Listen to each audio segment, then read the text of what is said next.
योगफल कितना होता है, 180 अंश होता है। इसके लिए हमने क्या कर दिया, सबसे पहले उसका कथन लिख दिया कि त्रिभुज के तीनों अंतर कोणों का योगफल 180 अंश होता है, यह दो समकोण के बराबर होता है। अब हमने त्रिभुज एबीसी में किसी भी एक शीर्ष से उसकी जो सममित भुजा बीसी है उसके समांतर रेखाखंड ईडी खींच लेंगे, और ईडी रेखाखंड खींच लेने से क्या होगा, यहाँ पे दो अन्य नए कोण बनेंगे, उनका नाम 4 और 5। बाकी 1 2 3 हमने इसके अंदर के तीन अंतर कोणों का नाम लिख दिया है।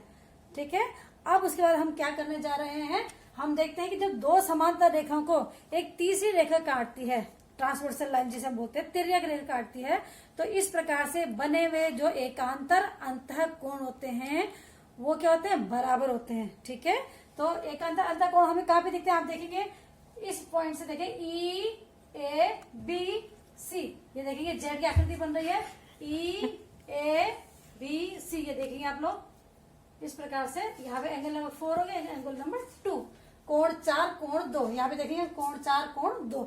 ये जेड की आकृति जब बनने लगती है, दो समांतर रेखाखंड और एक तीसरा रेखाखंड जब आ जाता है उनके बीच में, तो इनसे बनने वाले जो एकांतर अंतः कोण होंगे वो बराबर होंगे, यानी कि कोण 4 किसके बराबर हो जाएगा, कोण 2 के बराबर हो जाएगा। हम लिख देंगे यहाँ पे, चूंकि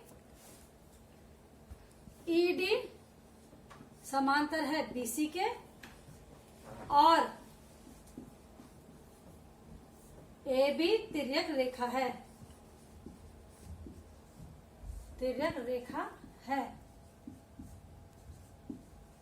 इसलिए एकांतर अंतः कोण बराबर होंगे, इसलिए कोण 4 बराबर कोण 2। इसे हम लिख देते हैं समीकरण नंबर 1। सब नाम लिखेंगे एकांतर अंतः कोण, एकांतर अंतः कोण। इसी प्रकार से आप इसी चित्र में इसे आते दाहिनी तरफ भी जो है दो समांतर रेखा जो ईडी और बीसी थी, और ये तिर्यक रेखा देखेंगे एसी एक और तिर्यक रेखा है। तो इस तिर्यक रेखा के द्वारा जो दो समांतर रेखाएं हैं इनके बीच में जो कोण बन रहे हैं उनका नाम है 5 और 3, और ये कोण जो क्या होंगे, एकांतर अंतः कोण होंगे, और ये बराबर बराबर होंगे। ठीक है, तो angle 5 is equal to angle 3, इसी प्रकार से लिखेंगे, इसी प्रकार angle 5 is equal to angle 3, और इसे आप क्वेश्चन नंबर 2 डाल देंगे। इतने समझ में आ गया। ये हमने क्यों लिखा है, यहाँ पे आपसे इस साइड में देखिए जेड की आकृति उल्टा जेड बन रही है, ये 5 और ये 3, ये इस प्रकार से यहाँ देखो इसको, और ये कोण 5 कोण 3 आपस में बराबर बराबर है एकांतर अंतः कोण होने की वजह से। अब हम क्या करेंगे, यहाँ पे आप चित्र में देखेंगे एंगल 4 जो एंगल 2 के इक्वल हो गया, और एंगल 5 जो एंगल 3 के इक्वल हो गया। अब आप ऊपर देखेंगे, ध्यान से इस चित्र में देखेंगे, ये जो सरल रेखा सीधी रेखा ईडी दिखाई दे रही है, इसके बिंदु ए पर, पॉइंट ए पर 3 कोण दिख रहा है, एक साथ चिपके देखेंगे, नंबर 4, नंबर 1, नंबर 5। आप देखते हैं इन तीनों कोणों को अगर हम जोड़ दें तो इन तीनों कोणों का जोड़ कितना होना चाहिए, 180 अंश होना चाहिए, 180 डिग्री, क्योंकि ये सरल रेखा पे एक ही पॉइंट पे बने हुए कोण हैं, और सरल रेखा में एक पॉइंट पे बने हुए जितने भी कोण होंगे उन सबका जोड़ कितना होना चाहिए, 180 अंश होना चाहिए। क्लियर हो गया।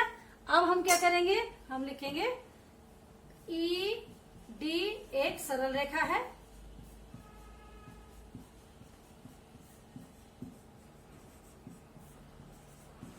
जिसके बिंदु ए पर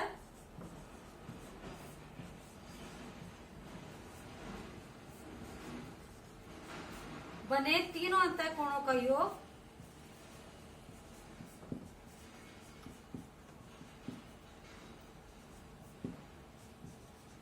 बराबर 180 अंश। ये आप लिखेंगे, पहले आप ये लिखेंगे, उसके बाद इन तीनों को जोड़ करेंगे। इसका अर्थ हुआ angle 4 plus angle 1 plus angle 5, इन तीनों का जोड़ कितना हो गया, 180 अंश हो गया। आप ये देखेंगे, ये कहां से है, इस पॉइंट से, पॉइंट ए से। अब देखेंगे एंगल 4, हमने इक्वेशन नंबर 1 में देखा था एंगल 4 किसके इक्वल है, एंगल 2, ये 4 किसके इक्वल है, एंगल 2 के, और ये 5 एंगल 5 किसके इक्वल है, एंगल 3 के। अब हम इस इक्वेशन में, हम इसमें जो हमने लिखा हुआ है इसमें 4 के बदले लिख देंगे 2, 5 के बदले लिख देंगे हम 3। ठीक है, तो एंगल 4 के बदले लिख देंगे हम एंगल 2 प्लस एंगल 1 अपनी इस जगह पहले से है, प्लस एंगल 5 के बदले लिख देंगे हम यहाँ पे angle 3 is equal to 180 degree. तो अब इसके बाद हम लिखेंगे इन तीनों को हम जो है क्रम से लिख देंगे, 2 1 3 के बदले लिख देंगे 1 2 3। Angle 1 plus angle 2 plus angle 3 is equal to 180 degree. ये आप देखेंगे तो ये angle 1 plus angle 2 plus angle 3 is equal to 180 degree. इसका मतलब ये हुआ कि त्रिभुज के अंदर, त्रिभुज एबीसी के अंदर जो अंतः कोण है, एंगल 1 मीन्स ए पर बनने वाला कोण, एंगल 2 मान ले बी पे बनने वाला कोण, और एंगल 3 मीन्स सी पे बनने वाला कोण, इन तीनों कोणों का योगफल कितना है यहाँ पे 180 अंश आ गया। इस प्रकार से हम साबित कर सकते हैं, सिद्ध कर सकते हैं कि त्रिभुज के तीनों अंतः कोणों का योगफल 180 अंश होता है। अब इसके बाद एक जो नई प्रमेय आएगी वो है बहिष्कोण से रिलेटेड। बहिष्कोण माने exterior angle of the triangle, मतलब यदि किसी त्रिभुज की एक भुजा को बढ़ा दिया जाए तो बहिष्कोण जो बनता है वो त्रिभुज के विपरीत साइड में बनने वाले जो दो अंतः कोण होते हैं उनके योग के बराबर होता है। ये अब हमें सिद्ध करना है। इसके लिए हमने एक ट्राइंगल बनाया है एबीसी। ट्राइंगल एबीसी को हमने बीसी साइड को हमने आगे तक बढ़ा दिया डी पॉइंट तक। तो इस टाइप से जो ये आगे बढ़ाने पर इस प्रकार से जो कोण बन रहा है बाहर की ओर निकल गया है, इसको बोलते हैं बहिष्कोण। हमें ये प्रूव करना है कि जो बहिष्कोण है यहाँ पे, ये इसके त्रिभुज के अंदर के जो विपरीत तरफ के दो कोण बने हुए ए पर और सी पर, इनके योग के बराबर होता है। तो हमने लिख दिया है एंगल एबीडी, ये देखेंगे आप, एंगल एबीडी ये बहिष्कोण है, is equal to angle BAC plus angle ACB, इन दोनों कोणों का जोड़। अब सरलता के लिए या सुविधा के लिए हम क्या करते हैं, इन अंतः कोणों पे जो बनने वाले एंगल से हमने उनको सुविधा के लिए क्या करते हैं नाम लिख देते हैं। जैसे ए पर बनने वाले कोण को हम 1 लिख देंगे, बी पे सी पे बनने वाले कोण को हम 2 लिख देंगे, बी पे बनने वाले अंतः कोण को हम लिख देंगे 3, और बी पे बनने वाले जो बाहर की ओर जो कोण बन गया है उसे लिख देंगे हम 4। और अब इसको हम सिद्ध करने जा रहे हैं। सिद्ध करने के लिए हम सबसे पहले क्या करेंगे कि हम जानते हैं त्रिभुज की विशेषता जो अभी हमने इससे पहले प्रूव करी थी कि त्रिभुज के तीनों अंतः कोणों का योगफल 180 अंश होता है। यानी कि इस त्रिभुज में देखेंगे त्रिभुज के 3 अंतः कोण कौन कौन से दिखते हैं, 1 2 3। तो हम सबसे पहले लिखेंगे चूंकि त्रिभुज के तीनों अंतः कोणों का योग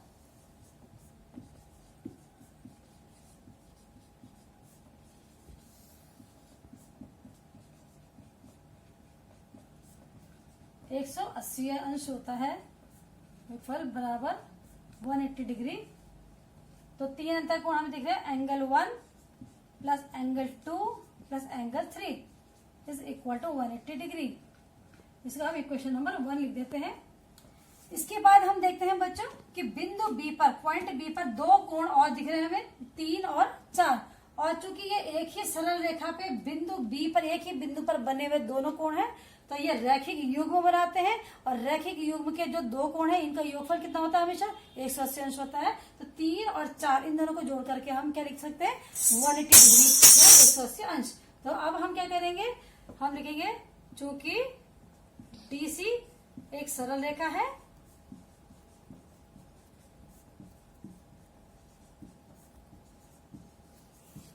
बिंदु बी पर बने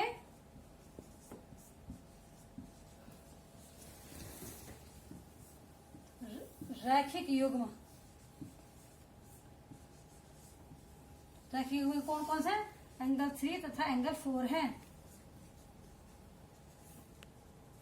इनका योगफल क्या लिखेंगे हम, इसलिए एंगल 3। तो आपने देखा कि यहाँ पे इक्वेशन नंबर 1 आ गया और इक्वेशन नंबर 2 आ गया। इसके बाद हम क्या करेंगे, हम देख रहे हैं कि इक्वेशन नंबर 1 में 180 डिग्री है राइट साइड में, और इक्वेशन नंबर 2 में भी राइट साइड में यानी दाहिने पक्ष में 180 डिग्री दिख रहा है। तो इसका दाहिना इसके दाहिने के बराबर हो गया, तो इसका अर्थ है कि इसके बायां भी इसके बायां के बराबर होगा। यानी कि 1 + 2 + 3 इज इक्वल टू 3 + 4। हम लिख देंगे समीकरण 1 और 2 से, 1 व 2 से क्या लिखेंगे हम, angle 1 plus angle 2 plus angle 3 is equal to angle 3 plus angle 4। आप देखेंगे इसके बाद हम क्या करेंगे, एंगल 3 से एंगल 3 कट हो जाएगा यहाँ पे, तो क्या आएगा लास्ट में, angle 1 plus angle 2 is equal to angle 4।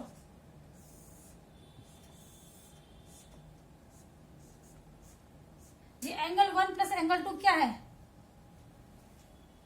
Angle 1 plus, चित्र में देखेंगे आप एंगल 1 प्लस एंगल 2 क्या है, एंगल 1 प्लस एंगल 2, ये देखेंगे कोण जो है ए पर बनने वाला कोण है प्लस सी पे बनने वाला कोण है, इनका जोड़ है। 1 प्लस 2 माने कोण ए प्लस कोण सी, और ये किसके बराबर हो गया, एंगल 4 के, और एंगल 4 क्या है, बहिष्कोण है। तो इस प्रकार से आप साबित कर सकते हैं कि जो बहिष्कोण होता है त्रिभुज का, वो अपने सुदूर अंतः कोण जो होते हैं त्रिभुज के अंदर के सुदूर अंतः कोण, उनके योगफल के बराबर होते हैं। यानी कि angle A B D is equal to angle B A C plus angle A C B. इस प्रकार से हम सिद्ध कर सकते हैं कि जो त्रिभुज का बहिष्कोण होता है वो त्रिभुज के अंदर के जो दो कोण होते हैं विपरीत और बने हुए, उनके योगफल के बराबर होता है। इस प्रकार से हमने सिद्ध। PQR दिया गया है, इस त्रिभुज PQR में P को जो है भुजा QP को आगे बढ़ा दिया गया है x पॉइंट तक, और QR भुजा को T पॉइंट तक आगे बढ़ा दिया गया है।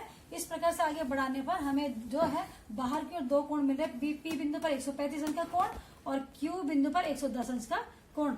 प्रश्न ये है कि हमें इस त्रिभुज के अंदर का कोण PRQ का मान ज्ञात करना है, जहां पे मैंने क्वेश्चन मार्क लिखा हुआ है। तो हम इसको कुछ देर के लिए समझ लेते हैं x, माना PRQ बराबर x, ठीक है। अब इस सवाल को करने के लिए हम क्या करेंगे, देखो सबसे पहले हम Q बिंदु पर बनने वाला जो कोण PQR है उसको निकालेंगे। कैसे करके निकालेंगे, हम जानते हैं कि रैखिक युग्म का योग कितना होता है, 180 अंश होता है। तो हम लिखेंगे 110 डिग्री प्लस एंगल PQR बराबर 180 डिग्री। यहाँ पे हम ब्रैकेट में लिख देंगे रैखिक युग्म।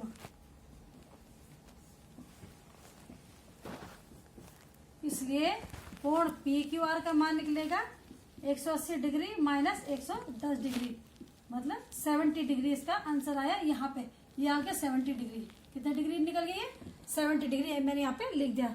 अब आपको इसका मान ज्ञात करना है। एक्स का कैसे करके ज्ञात करेंगे, आप देखते हैं कि त्रिभुज PQR में भुजा QP को आगे एस तक बढ़ा दिया गया, तो ये क्या बन गया, बहिष्कोण बन गया। इस त्रिभुज के लिए क्या काम कर रहा है, बहिष्कोण का। और हम जानते हैं जो बहिष्कोण होता है वो त्रिभुज के अंदर के जो विपरीत साइड में दो अंतःकोण बनेंगे, उनका योगफल के बराबर होता है। तो इसके बाद हम लिखेंगे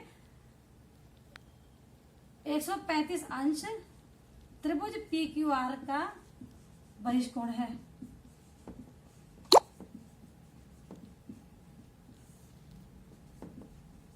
इसलिए 135 degree 135 degree is equal to कितना, 70 डिग्री प्लस x। इसे हम सॉल्व करेंगे, 70 को 135 के साथ लाएंगे तो 135 degree minus 70 degree is equal to x, और यहां से हम x का मान निकाल देंगे, घटा करें x बराबर 65 डिग्री। तो इस प्रकार से x का मान कितना देगा, 65 डिग्री, और x हम किसको बोले थे, एंगल PRQ को। इसलिए angle PRQ is equal to 65 degree. ये आपका आंसर आ गया। तो बहिष्कोण को लेकर के और त्रिभुज के तीनों अंतः कोणों को लेकर के हमारे पास कई प्रकार के प्रश्न हैं। आप उन सभी प्रश्नों को हल कर सकते हैं, और उनमें ये बहुत अच्छा सवाल है जिसमें कि आपको बहिष्कोण के मदद से आपको जो है त्रिभुज के एक अंतः कोण का मान ज्ञात करना था।